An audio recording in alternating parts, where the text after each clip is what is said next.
करीब 5 साल की एक बच्ची सोशल मीडिया पे एक वीडियो अपलोड करती है और लोगों से, तमाम देश के उन नागरिकों से वो गुहार लगाती है और ये कहती है कि प्लीज़ मेरे पापा को कुछ मत करना, मेरे पापा को छोड़ दो।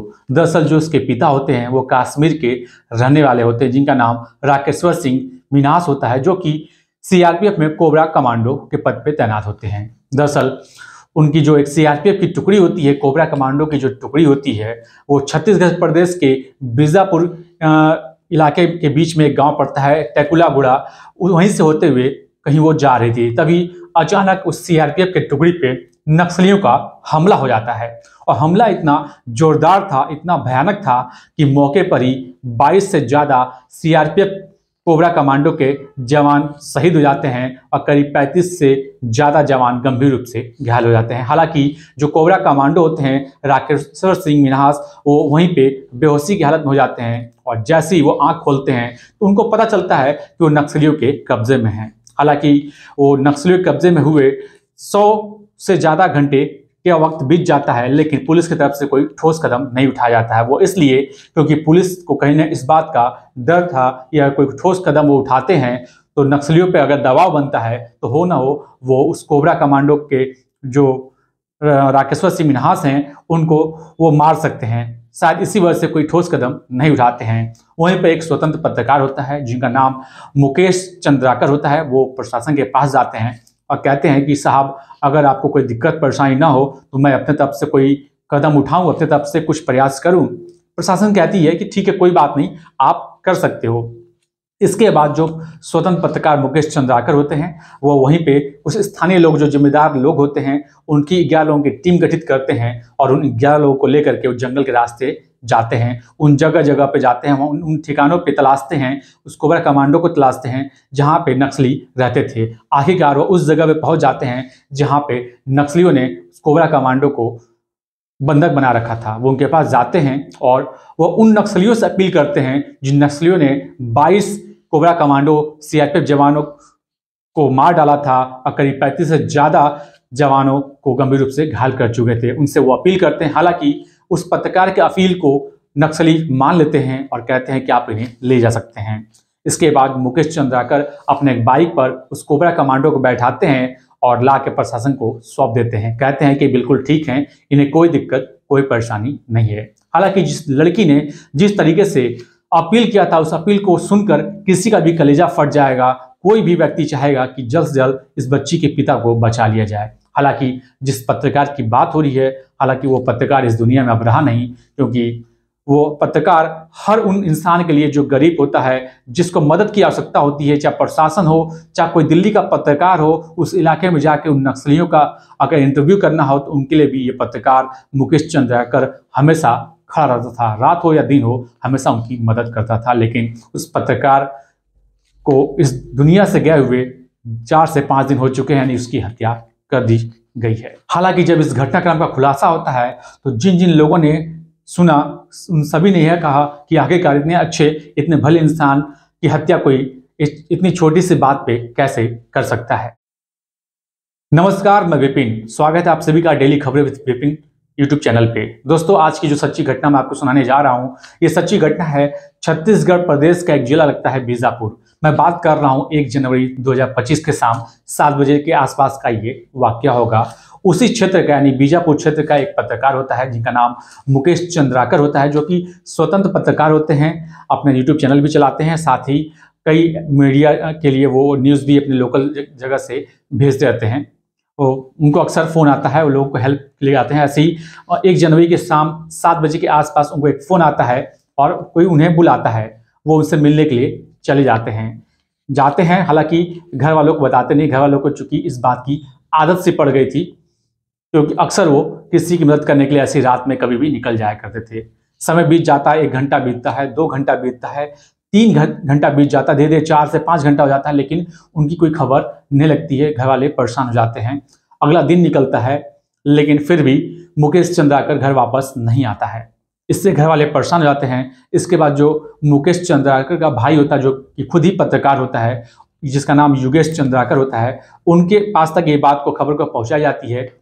उनको बताया जाता है कि तुम्हारा छोटा भाई कल रात 7 बजे से ही घर से गायब है और अब तक वो आया नहीं, उसका कुछ पता नहीं चला। इसके बाद योगेश चंद्राकर जो होता है, मुकेश चंद्राकर के उन हर ठिकानों पे, उन हर जगहों पे जहाँ वो उठता था, बैठता था, जिन दोस्तों से मिलता जुलता था, उन सबके पास जाते हैं, सबसे बातचीत करते हैं, पूछते हैं, लेकिन मुकेश का कहीं पता कुछ नहीं चल पाता है। वो परेशान हो जाते हैं, घबरा जाते हैं। इसके बाद वो यूट्यूब के माध्यम से एक लाइव आते हैं और लाइव आके उन सभी लोगों से गुजारिश करते हैं, अपील करते हैं कि जिस किसी को भी मुकेश चंद्राकर का पता चलता है, अगर मिलता है तो कृपया उसे बताएं। लेकिन यूट्यूब से भी, उस सोशल वेबसाइट से भी कोई रिस्पांस नहीं मिलता है। वो घबरा जाते हैं और इसके बाद वो पुलिस के पास जाते हैं और अपने भाई की गुमशुदगी की रिपोर्ट दर्ज कराते हैं। हालांकि पुलिस गुमशुदगी की रिपोर्ट दर्ज करने के बाद मोबाइल नंबर को ट्रेस करती है, उसका मोबाइल नंबर स्विच ऑफ बता रहा था, लेकिन आखिरी जो लोकेशन होती है वो मुकेश चंद्राकर के घर के आसपास की ही होती है। हालांकि जो पत्रकार साथी होते हैं वो अपना काम कर रहे होते हैं, प्रशासन अपना काम कर रही होती है और ऐसा दावा किया जाता है कि सरकार भी इसमें अपना काम कर रही थी। लगातार सरकार भी दबाव बना रही थी कि जल्द से जल्द मुकेश चंद्राकर का पता चले कि आखिर वो कहाँ है, क्योंकि उस क्षेत्र के लिए मुकेश चंद्राकर जो पत्रकार थे, काफ़ी माना जा रहा था कि नक्सलियों से तालमेल के लिए मीडियोक्रेट के रूप में वो काम भी करते थे, तो काफ़ी उनका नाम भी था। हालांकि जो पत्रकार साथी होते हैं वो अपने तरह से काम कर रहे थे, तो जीमेल से उसका आखिरी लोकेशन ट्रेस करते हैं, तो पता चलता है कि जो आखिरी लोकेशन है वो बीजापुर में एक चट्टान पारा बस्ती इलाका पड़ता है, वहाँ पे उसका आखिरी लोकेशन है। इसके बाद जो पत्रकारों का एक गुट होता है वो वहाँ के एसपी जितेंद्र यादव के पास जाता है और उन पे लगातार दबाव बनाता है, अपील भी करता है कि साहब अपने पुलिस फोर्स को आप इस जगह भेजिए क्योंकि आखिरी लोकेशन जो है वहाँ की है। दबाव बनाने के बाद एसपी तमाम पत्रकारों को, तमाम पुलिस फोर्स को वहाँ भेजते हैं। वहाँ पे एक बैडमिंटन कोर्ट होता है, वहाँ पत्रकार साथी भी जाते हैं, साथ ही पुलिस की फोर्स भी जाती है। चारों तरफ देखा जाता है, लेकिन मुकेश चंद्राकर का कहीं वहाँ कुछ पता नहीं चल पाता है। तभी अचानक एक पत्रकार की नज़र वहाँ सेफ्टी जो टैंक होता है उस पर पड़ती है। हालांकि सेफ्टी टैंक पर नज़र पड़ने का मेन ये होता है कि जो सेफ्टी टैंक होता है पूरी तरह से बंद होता है। अक्सर आप लोगों के घरों में आपने देखा होगा कि जो सेफ्टी टैंक होता है उसकी साफ सफाई करने के लिए एक वैसा टुकड़ा टाइप का बना दिया जाता है, बॉक्स टाइप का, दरवाजा टाइप का, जिसको खोल करके कभी भी साफ सफाई उसकी की जा सकती है। लेकिन उस सेफ्टी टैंक में ऐसा कुछ भी नहीं होता है, पूरी तरह से समतल होता है, पूरा पैक होता है। तो कहीं ना कहीं उस पत्रकार को लगता है कि हो ना हो उसके जो साथी मुकेश चंद्राकर है वो इसी सेफ्टी टैंक में हो सकता है। वो लगातार पुलिस पर दबाव बनाते हैं, वो कहते हैं कि इस सेफ्टी टैंक को साहब आप तोड़िए, उनका साथी इसी में हो सकता है। दबाव बनाने के बाद उस सेफ्टी टैंक को तोड़ा जाता है तो पता चलता है कि जो उनका साथी मुकेश चंद्राकर होता है वो उसी सेफ्टी टैंक में उसकी लाश तैर रही होती है। लाश पूरी तरह से फूल गई होती है। इसके बाद उसके लाश को निकाला जाता है। इसके बाद पत्रकार साथी सोचने पर मजबूर हो जाते हैं कि आखिरकार ये हुआ तो हुआ कैसे। पुलिस भी इस बात को सोचने पे उसके कातिल को तलाशने में जुट जाती है, परेशान हो जाती है कि आखिरकार इनकी हत्या हुई तो हुई कैसे और किसने की आखिर। तो तभी जो पत्रकार साथी होते हैं सोचते हैं कि ये तो सुरेश चंद्राकर का ये फार्म हाउस है, ये जगह है जो अपने वर्करों को रखने के लिए जगह बनाया था, और हो ना हो 1 हफ्ते पहले इसकी खबर प्रकाशित मुकेश चंद्राकर ने की थी, जो 120 करोड़ रुपए की लागत से एक रोड का निर्माण करना था। उसने इस खबर प्रकाशित की थी कि रोड जो थी वो निर्माण तो हो चुकी थी लेकिन अच्छे तरीके से निर्माण नहीं हुई थी, जिसके वजह से 90% से अधिक की राशि निकाल ली गई थी, यानी सुरेश चंद्राकर को दे दी गई थी, जिसकी वजह से जांच बैठ जाती है और विभाग की तरफ से सुरेश चंद्राकर को कहा जाता है कि अगर जांच में तुम दोषी पाए जाते हो तो उसी 120 करोड़ रुपए में से ही इस रोड को दोबारा तुम्हें तोड़ना है और दोबारा बनाना है। हालांकि 120 करोड़ रुपए की राशि काफ़ी ज़्यादा होती है, उससे काफ़ी बचत भी हुआ होगा, लेकिन सुरेश चंद्राकर जो कि सरकारी ठेकेदार होता है वो सोचने लगता है कि अगर ऐसा होता है और जांच में दोषी पाया जाएगा तो उसका टेंडर भी निरस्त हो जाएगा, उसे दोबारा रोड भी बनाना पड़ेगा और साथ ही वो ब्लैक लिस्टेड भी हो सकता है। इसी को सोचते उसने हत्या की साजिश को रचा। हत्या के साजिश को उस दिन रचने के बाद इसको फ़ोन करवाता है और उसे अपने वहाँ पे बुलाता है। इसके बाद जब पोस्टमार्टम होती है तो पोस्टमार्टम में मुकेश की गर्दन टूटी हुई थी, कॉलर बोन टूटा हुआ था, सिर पर 15 जगह फ्रैक्चर के निशान थे, 5 पसलियाँ टूटी हुई थी, बाईं कलाई पर चोटें लगी हुई थी। हालांकि ये चोट मुझे लगता है कि बीच बचाव करते हुए लगी थी। बताया जा रहा था कि डॉक्टर ने जो पोस्टमार्टम किया था उन्होंने कहा कि इस 12 साल के अपने जो उनका अनुभव था, इस 12 साल के अनुभव में उन्होंने कभी इस तरह का नहीं देखा पोस्टमार्टम की इस तरह से किसी को इतनी गंभीर तरीके से मारा गया हो, पीटा गया हो और हत्या की गई हो। साथ ही दिल की मांसपेशियां भी उस मुकेश चंद्राकर की फट गई थी मारने की वजह से।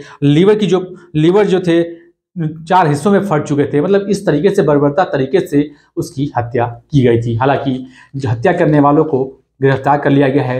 कुछ हत्यारों को तीन आरोपियों को तो 4 जनवरी को ही गिरफ्तार कर लिया गया था, जो कि उस बताया जाता है कि 2 उसके खुद मुकेश चंद्राकर के रिश्तेदार भी होते हैं। और जो मेन इसमें होता है किलर, जो इसने हत्या की साजिश रची थी, जो सुरेश चंद्राकर जो कि ठेकेदार होता है, उसको हैदराबाद से पुलिस ने गिरफ्तार कर लिया है। हालांकि पुलिस और सरकार ये भी चाहती है कि इस मामले को फास्ट ट्रैक कोर्ट में चलाया जाए और जल्द से जल्द इस मामले में सुनवाई हो और इन आरोपियों को जल्द से जल्द सजा हो। हालांकि मुकेश चंद्राकर के हत्या के बाद से जगह जगह पूरे देश में जितने भी पत्रकार हैं, मौन जुलूस निकालकर उनके हत्यारों को फांसी की सजा की लगातार मांग कर रहे हैं। हालांकि ये भी कहते हैं कि चाहे दिल्ली के पत्रकार हो, चाहे देश के किसी भी कोने के कोई भी पत्रकार हो, अगर उनको वहाँ के नक्सलियों के साथ इंटरव्यू करना था तो अक्सर मुकेश चंद्राकर को ही फ़ोन किया करते थे और मुकेश चंद्राकर उनके लिए हमेशा खड़े रहते थे और उनकी हेल्प भी करते थे। यहाँ तक कि उस इलाके के किसी भी गरीब को कोई भी परेशानी होती थी तो मुकेश चंद्राकर के पास ही आते थे और मुकेश उनकी हेल्प भी किया करते थे। साथ ही जो वहाँ के प्रशासन के लोग हैं, प्रशासन के लोगों की भी वो हमेशा मदद किया करते थे। लेकिन जब इस घटनाक्रम का खुलासा होता है तो लोगों को यकीन नहीं होता है कि इतने भले आदमी की कोई इतने बर्बरता तरीके से हत्या कैसे कर सकता है। दोस्तों, इस पूरी कहानी को सुनाने का उद्देश्य किसी को परेशान करना नहीं है, किसी का दिल दुखाना नहीं है, बल्कि आपको जागरूक करना है, आपको सचेत करना है, आपको बताना है, आपको जताना है कि जो पत्रकार होते हैं उनका जीवन इतना मुश्किल और इतना आसान नहीं होता है, काफ़ी मुश्किल होता है। उनको रात दिन फ़ोन आता है, किसी के फ़ोन पे उनको जाना पड़ता है। लेकिन उस मुकेश चंद्राकर को ये नहीं पता था कि जो फ़ोन उसको उस दिन आया था वो उसका आखिरी फ़ोन, वो आखिरी रात होगी और उसके ही आसपास उसके ही जानने वाले उसके साथ ऐसा कर सकते हैं। इसलिए हमेशा आप सचेत रहें, जागरूक रहें और अपनों से ही लोगों को खतरा ज़्यादा होता है। इस कहानी के माध्यम से तो यही पता चलता है। जय हिंद, जय भारत, नमस्कार।